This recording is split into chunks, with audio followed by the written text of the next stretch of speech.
It must have been very interesting learning to operate in Asia because it's quite relationship driven compared to the West. How was it like transitioning to that kind of environment?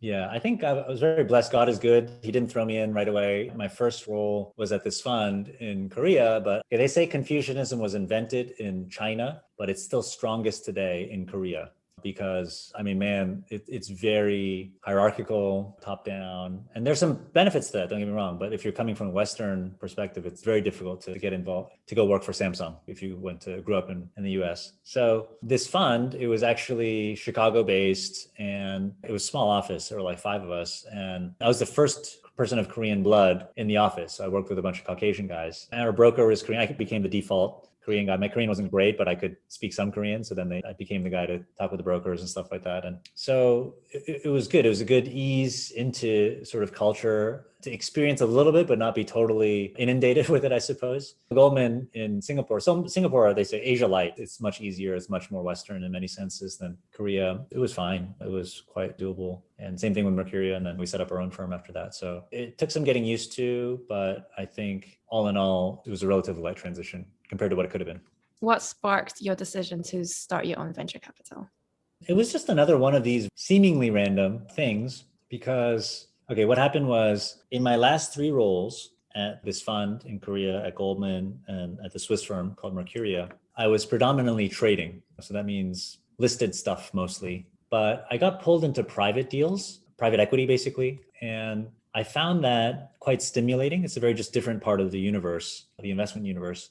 And rather than sitting there and sort of like playing a video game on a screen, which is what trading is, and that's very fun, don't get me wrong, I like people as well. And so PE is much more relational. Like you have to go, the sourcing of the deal means like meeting a lot of people. And actually, as you get earlier stage, more towards venture, that's even more about people. So I just found that quite interesting. And I got pulled into a few deals, saw a little bit of that side of the world. And there was, at the end of my time at Mercuria, one transaction I was working on, we were selling 50% of a subsidiary that had some oil terminals in Europe. Eventually, we sold it to a Chinese SOE, but one of the bidders on the project was a Korean conglomerate. So my chairman and CEO from Mercuria, who were European guys, they said, hey, you're Korean. Can you come and just meet the chairman of this conglomerate because you're Korean, he's Korean, and just do whatever you Koreans do when you conduct business, which basically means drink a lot of alcohol and be really silly. And so we did that. I went over. It was actually in Istanbul. There was a World Economic Forum event there. It was the worst meeting ever. We were late. He was so upset. But then afterwards, we invited him to my chairman's boat to have dinner and a couple glasses of wine. Like a lot of people, but especially a lot of Korean men, I think after a couple of drinks, he became very friendly from being very upset before. And then it ends up, he knew my dad, not very well. They're acquaintances. They went to the same grad school and kind of same alumni association. And this guy, actually, the chairman, used to teach for a year at the same university as my dad. So the next thing you know, he's like putting his arm around me. He's like, hey, let's look at some other stuff we can work on together. And I said, oh, well, I know that you invest in funds. I've always thought about starting a fund. Like, what do you look for? And he said, I was involved in a hedge fund that blew up. I can't do that anymore. But if you have any ideas in private equity, like private space, I can take a look at that. And he has some tech interest, telco and things. And so okay, interesting. Well, let me come back to you. I started working with his team and I realized like, hey, my entrepreneurial tech sort of roots and my investment experience, maybe there's a way that I can marry these two things together. So I went out and I started to just talk to some mentors of mine who were in the space broadly. And one of them I had met through Penn actually, and he had been in the business for a long time. I went to him more as like hey, can you be an advisor? Just give me some advice and maybe there's something I can do for you at some point, but he's 11 years my senior from Penn. And anyways, we met up a few times. In the course of talking through the ideas, he kind of said, hey, I've been thinking about similar things. Maybe we can work together on this. And then he actually ended up suggesting that we partner up. And so that's how the firm started. We kind of ate our own dog food. A lot of entrepreneurs, the best practice these days is to like start with an MVP, minimum viable product, do something very, very small, just test it out with a very small number of people instead of like trying to build something for a year. So we did that. We just did some angel investing, something we could do without setting up a whole fund and a firm and hiring people and all that stuff. So we did some angel investing just to test our hypothesis, which was really around cross-border at the time and globalization. And we were very surprised that we were getting into really interesting companies. So then we set up a small fund and we started doing some SPVs and we've scaled through the years. And now it's actually, we realize that we're riding on a lot of the sectors that we're investing in, they're riding on the tailwinds of globalization, but they're also helping solve some of the biggest problems caused by globalization. So we double clicked on climate change, it's one of those. Our thesis currently is about sustainability. So very much focused on that. Unlike a lot of VCs, you're also very faith driven. And the reason you got into Amasia was also because God gave you a picture. Yeah. So that was more like, if I'm remembering what you're referring to, I don't get pictures a lot, first of all, right? So the stories that I'm telling here, I heard God's voice and it sounded audible and I looked around. It's like, that doesn't happen a lot, right? Okay. I'm not a very visual person. It's starting to happen a little bit more recently, actually, that I'm getting sort of these pictures, but especially at the time, it was not frequent at all. So anyways, I'm sitting here, we had started the company and I just really wanted it to be successful. I wanted so badly for it to do well. And I knew going into this thing that it was going to be hard because entrepreneurship is hard. I'd tried that before. I was just at a phase in my career, like I had young kids, newly married, family to look after. And so I just really, really wanted it to do well. So I was praying and I kind of asked God, like, hey, God, look, I'll do anything, man. Like, you want me to go anywhere, meet anyone, do anything? Like, I will do it. Just please, please, please, can you bless my business? Like, I would just love for you to bless this business. And it's about you. Like, I want to make money for the business, be successful, but that's not for me to go be a baller and stuff like that. I just want to do the right thing. And he gave me this picture. I mean, first he was kind of like pat on the back. Okay, fine. He gave me a picture of my son. Kian is his name, the first one. And he said, imagine Kian is older and he wants to start a company. And by the way, he has started now a company. So it's become kind of true. Yeah. Imagine he comes to you and says, Appa, I've started this company. I want you to bless the company. I want you to invest in the company. I want you to help me strategize about the company. I want you to open up your Rolodex for all your friends to become customers, investors, whatever of the company. I just want you to do everything, just bless the company so it can do well and be successful. Can you do that for me? And God was kind of like, would you want that for your son? Of course I want that. I want him to be successful without a doubt, of course. And then he kind of like gave me two scenarios. And he said, okay, so imagine Kian comes to you and it says like, I want to be successful. Appa, open up your Rolodex, give me all the money because, I'm going to buy a company, Ferrari, and I'm going to go out and I'm going to be the man and we're going to get private jets and popping bottles of Dom Perignon and all these girls are going to be all over me and all this stuff. And that's going to be amazing. It's going to be awesome. Or imagine he comes to you and he says, Appa, I want you to bless my company. And I know that I don't know what I'm doing. And I know you know what you're doing a lot more than I do. So I'm going to come back to you every single day. I actually want to build a company together with you. I mean, if you're not too busy, I'd love to just have you involved in the company. I'm going to come back and we're going to do it together. We're going to spend a lot of time together doing this. I'm going to get your advice.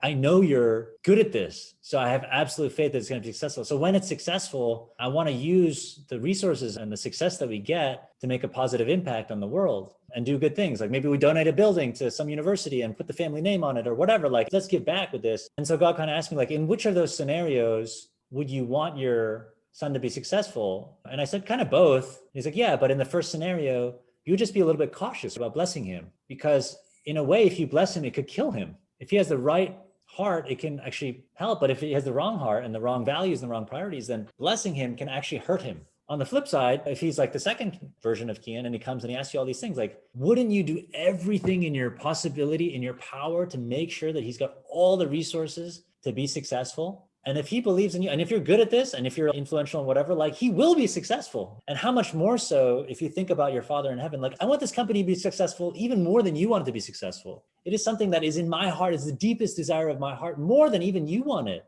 But if you come to me with this attitude of like, yeah, I know what I'm doing, just give me the money and I'm going to bounce, then I still want you to be successful, but I'm just going to be worried about you because it can kill you, literally. But if you come back to me with that humble heart and just saying like, hey, I don't know what I'm doing, but God, I want to hang out with you and I want you to do this together because you are all powerful, you're omniscient, you're omnipresent. Like every business belongs to you. Like you can snap a finger and have 10 unicorns appear out of nowhere. And if you have that kind of faith and that kind of attitude and that kind of heart to spend time with me, to give back to the kingdom, to do things for the name of the Father, all these things, then of course, like I'm going to bless you more than you can even begin to imagine. I know now what I need to do. It's very clear, the blueprint ahead of me, but I'm a person. So people, sometimes old habits die hard. So like I said, that 10-year-old kid sometimes comes out and I just got to cut it. And I'm getting better at it, but I got to say, it's just so categorical. There's this whole area of Christianity called prosperity gospel, where people say like, if you give money to the church, like 1-800-blessings, like give the pastor tons of money and then God will bless you. He's going to give you vacations and he's going to give you houses. Like that's fundamentally flawed theology. God is not a vending machine. But I will say that God wants to bless you. I mean, what loving father doesn't want to bless their kids? But it's not a transaction. It's just more about getting your heart into the right place where you don't care about. So at this point, I actually don't care if he blesses me. Really, honestly, I'm just like, I just want to hang out with you. When I hang out with God every day, it's very easy to get into the emotions of like, okay, to read my Bible for however many minutes and so on and so forth. But I realized God's everywhere, right? So we're always in his presence, but there are moments where you experience his like kind of manifest presence where it's, he's like actually real and he touches your heart. there are different things that happen to different people. But for me, the first thing that happens when I really feel God is in the room and I feel like I just know so deeply that I'm loved and he'll go to any extent to come after me and just to bless me and to hold me in his arms, I cry.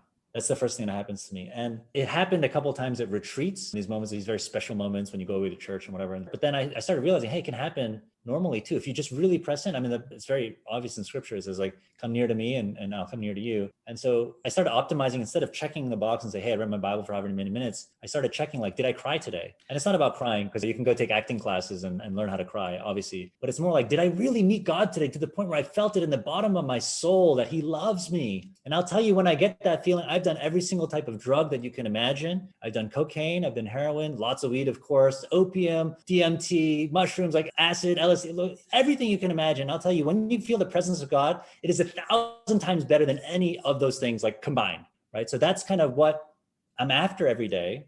And when you get that, you don't care about the deal getting done. You actually don't really care about the business, but that's when God knows your heart is in the right place and he can bless your business all the more, because it's not about the business, it's about God. So yeah, he's been teaching me that. And it's very, very obvious to me. If I lose focus and I start to focus on the deal instead of like hanging out with God and being close to him, then the deal falls apart. The minute I switch back, like it comes back together. It like literally gets raised from the dead sort of thing. Like it's happened so many times. It's so crazy. So now I know in my head and I'm getting there. Like I'm much closer than I was. It's always a journey, I guess, but it's just so obvious what's important. At the very start, at least, was the fact that you were so onto your faith something that caused some tension? Because Ramanan, your partner, is a very firm atheist. So he's probably looking at you thinking, what on earth is John going on about? Yeah. So after I heard God's voice and whatever, and I went to Korea, I started going to church again, but it was a very slow, gradual journey of coming back into relationship with him. There's been a huge shift for me over the last 7 years, partly starting the company and then partly also going to this new church. It's called Solomon's Porch. But the one thing that this church does is they fast for the first 21 days of every year. You're supposed to pray and listen to God and see what he tells you to fast from. And in general, you should fast from something that's hard to give up, because when you give up something that's hard to give up, you're basically saying, God, you're more important than this thing that I really value. That's how important you are. And with that space that you create by giving up that thing, you can feel the presence of God, the hunger to have more of God's presence. So our church started in Hong Kong, I think it's like 15, 20 years ago now. When they first started fasting, people thought they were crazy. Like, what? This is so unhealthy. And also recently there's been all this research coming out about how fasting is very healthy for you. So anyways, the first fast, I was sitting there and trying to figure out what I should fast from. And kind of like the default, quote unquote, at the church is most people don't eat for 21 days, but then they'll do like some sort of liquid diet. They'll have some soups or some juices, that sort of thing. Like pregnant women might fast from social media. The hardest core thing that I heard about was one of our church members in Hong Kong actually fasted for 40 days, no food, no juice, no soup, just water for 40 days. That's the craziest thing I've ever heard in my life.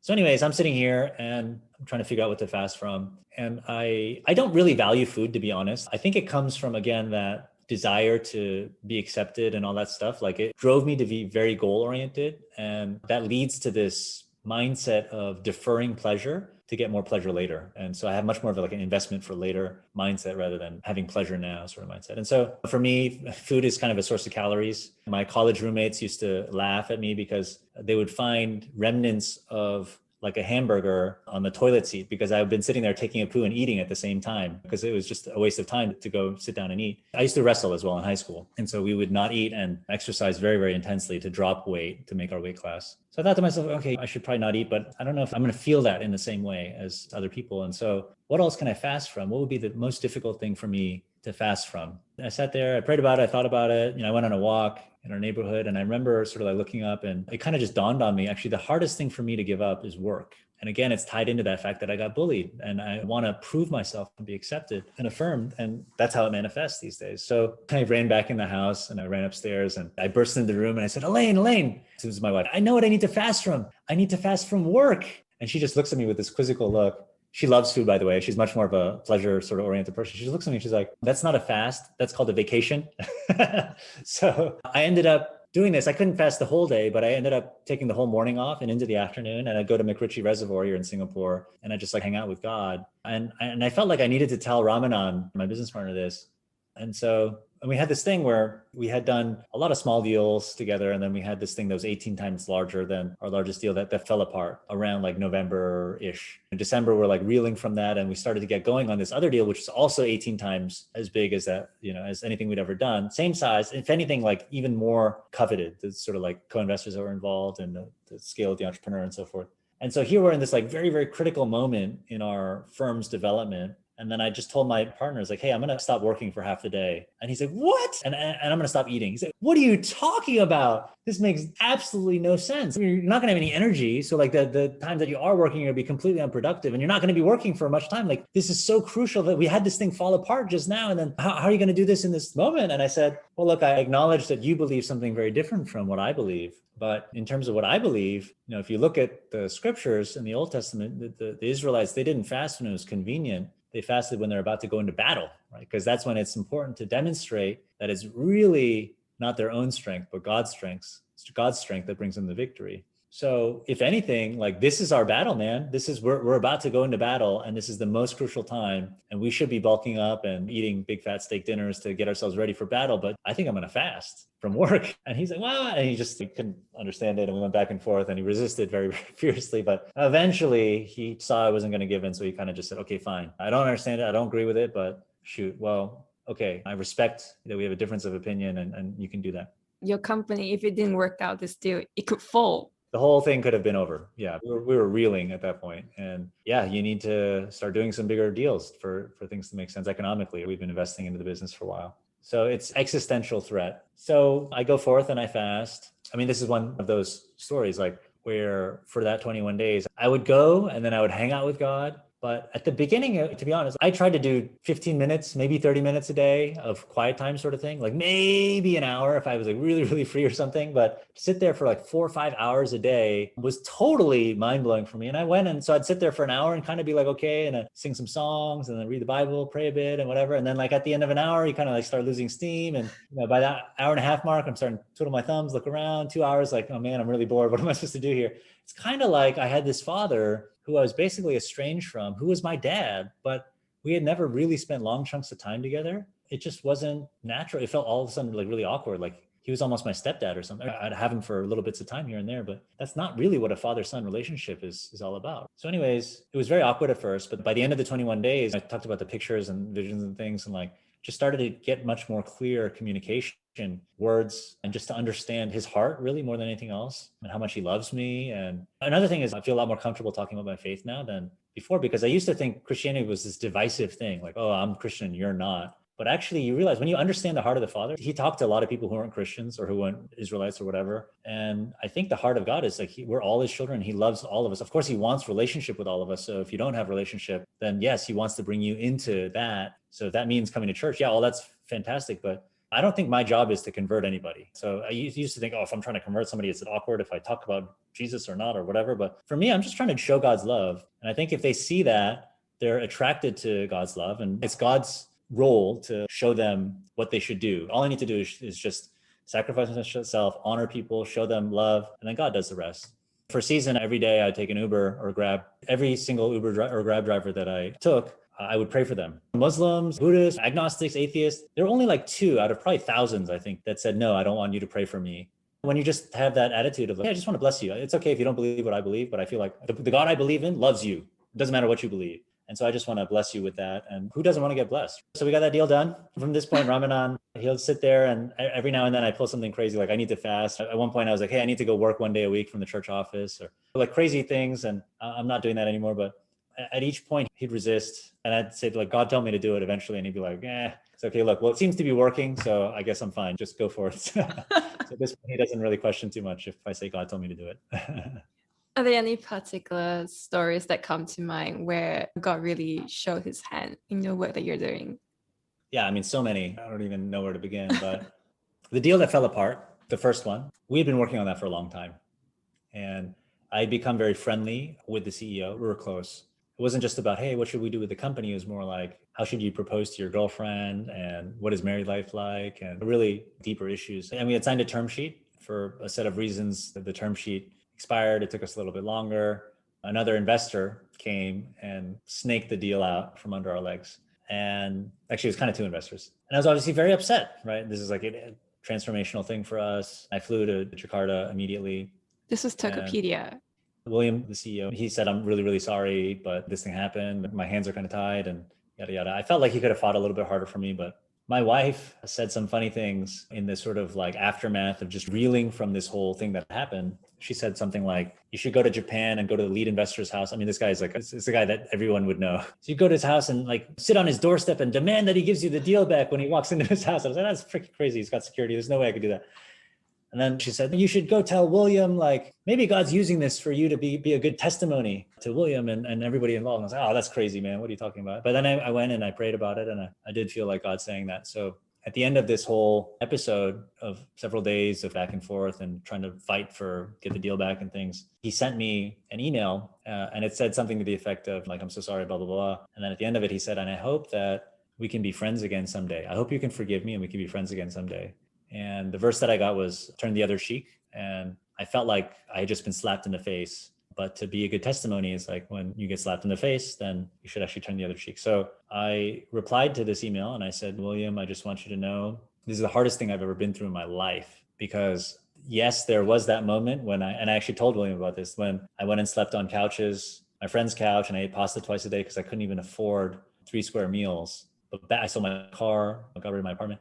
But back then I didn't have a wife and kids, and I have a little bit more buffer now, but I have wife and kids, and I actually feel way more pressure now than I did back then. So it's the hardest thing I've ever been through. But I want you to know also that I've been through some really hard times and I've gotten through them because of my faith. And I think my faith is going to carry me through this one too. And I also want to let you know that in my faith, it's really important that we care for people, not for what they can do for you. When you care for someone, you should care for them for their own sake. So I want you to know that I do care for you for your own sake. And even if you can't do anything for me or this happened, I want you to know that I want the best for you. I'm here to support you. You are my friend. And just let me know whatever I can do to help you in your journey. I'm there for you. And he was blown away by that. We weren't the only ones who were involved in this consortium that got blown away. So it's sort of like pushed aside. Some of them were actually very, very big influential investors.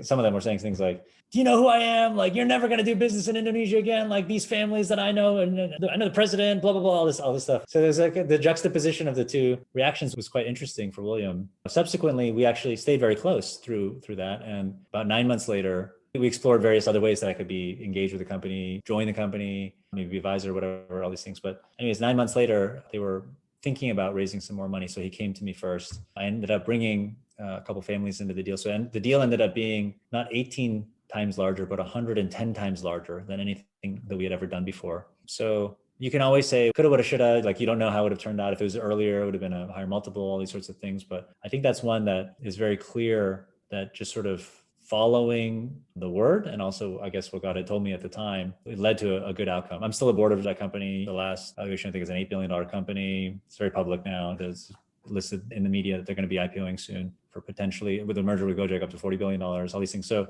it's been an interesting journey to say the least.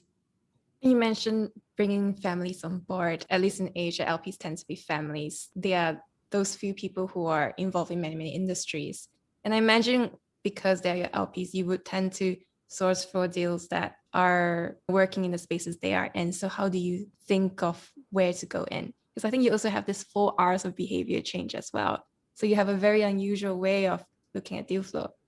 Yeah, I think on a deal by deal basis, that is true. In Asia, it's very different than it is in the West. So in the West, there's more like transactional trust, saying if I bought this product from you, I trust you because it means you're good at this thing. So I'm going to trust you to do this thing. That's why companies tend to be much more focused on a product. But in the East, it's more like I trust you because of you, the person. And so I think that's why conglomerates are formed over here, much more so historically than things in the West, the big concerns in the West. They're very diversified across industry. Originally, we sort of like sourced based on, okay, what industries are our families in? From there, we would be able to pick out opportunities. Sometimes it just doesn't make sense. Like we've looked at a squizillion, real estate deals because every big family in Asia, they make money in something and then they go invest in real estate. So we knew that if there was a good real estate company, a real estate tech company to invest in, that we'd have gobs of people to introduce them to. But it's been hard to find the right one that had the right traction. The adoption seems to be pretty slow.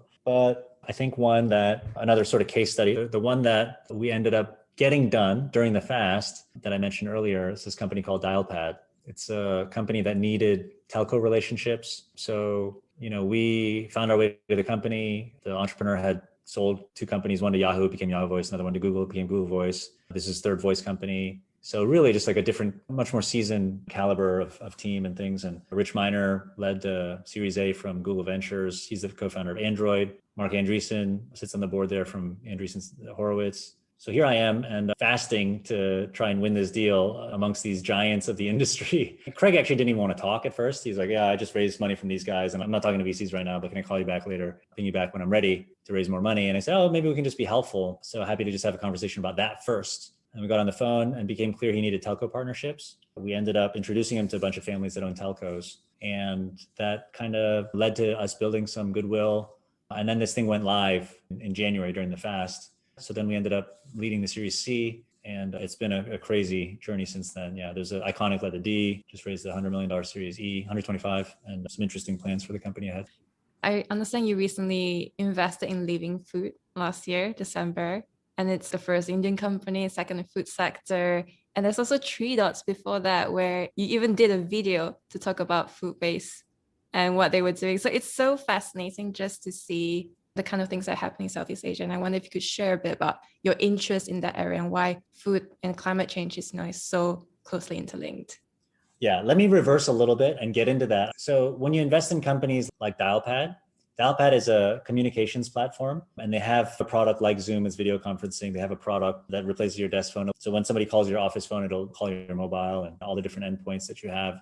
Their tagline is, work is not a place you go, it's a thing that you do. And they've had this tagline since like 16 or 17 or something. So you can imagine in COVID, what's been the single product that did most for the environment during the period of COVID is probably Zoom, because it virtualized travel. So all of a sudden, like emissions go down like crazy because people can Zoom. And so what we realized is that in the course of investing in companies and sectors like Dialpad is in, that, hey, a lot of these companies are actually related to some of the sectors that our LPs have interest in. So yes, we can bring them into deals. And they're riding on the tailwinds of globalization. They're in the US and they want to come over here. These partnerships with these families and sometimes governments is really helpful for them. They also help solve some of the biggest problems caused by globalization, like climate change. And so we just double clicked on that. And it was really my partner who led the charge on that. He wrote a very lengthy set of thesis papers around this investment thesis of behavior change specifically to fight the climate crisis. A lot of people think of climate change as like solar panels and wind farms and very capital intensive hardware. So that's not us. It's all software, internet, things that we've always did before. But our lens on it is, hey, we're helping save the climate through behavior change. As we double clicked on that, it helped us to surface some opportunities. And so when we go to these companies, we can say, hey, we'll get you to Asia. We'll do all the things that VCs do, help you with recruiting and strategy and all that stuff. But we can also help in a differentiated way with these partnerships in cross-border expansion. But oh, by the way, we've written hundreds of pages and we made these videos about specifically what you're doing. And I'll give you one example. So our most recent investment is a company called Joro, and it's an app you can download. I would recommend it for all you guys. You download it, you answer a few questions, you connect your credit card data through Plaid. From there, it'll tell you what your carbon footprint is. And from there, it will nudge you with certain suggestions and social challenges to help you decrease your carbon footprint over time. Now, Sequoia, Brian Schreier, from there, I think it's the first one in Dropbox, and he's on board of Qualtrics, and great investor, led the pre-seed for that company. And then it came time to lead the seed. And he said, I'm fine with great angels, but I don't really want another VC firm in this deal. You're Sequoia and you're Brian Schreier. So she got Sanchali, the CEO, is awesome, force of nature. But she got the founders of Uber, Fitbit, Headspace, a bunch of others to come and participate, like really great angels. And then she went back to Brian and she said, hey, there's this one firm that I need to have in there. And Brian was like, who's that?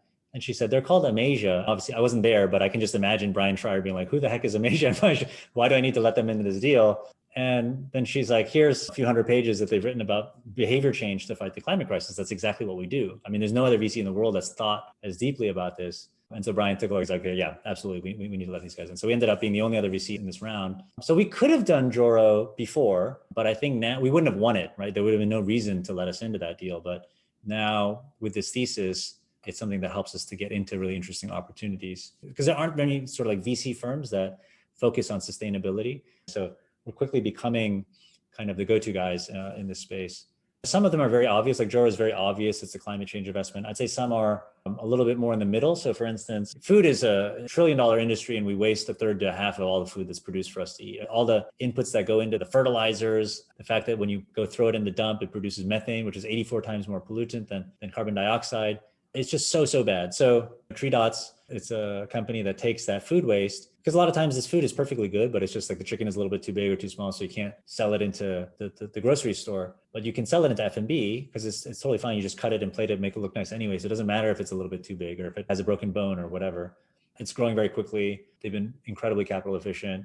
All the metrics are there to make it like a good VC investment, but actually it has a very clear climate change angle. Probably not quite as clear in terms of as Joro is like, it's slapped on there. It's like, this is all about climate. This is like kind of in the middle. Living Food, I'd say, is also kind of in the middle. The idea there is they give you insanely fresh, better than organic products that are produced like down the street sort of thing. And so you get microgreens, they're grown in Bangalore, and then you order and it comes in a carton thing. It still has the dirt in it and it's still growing. It's good for a week on your countertop. And when you're ready, you just snip it and you put it right into your salad. So it's as fresh as it can possibly be. That's why they call it living food.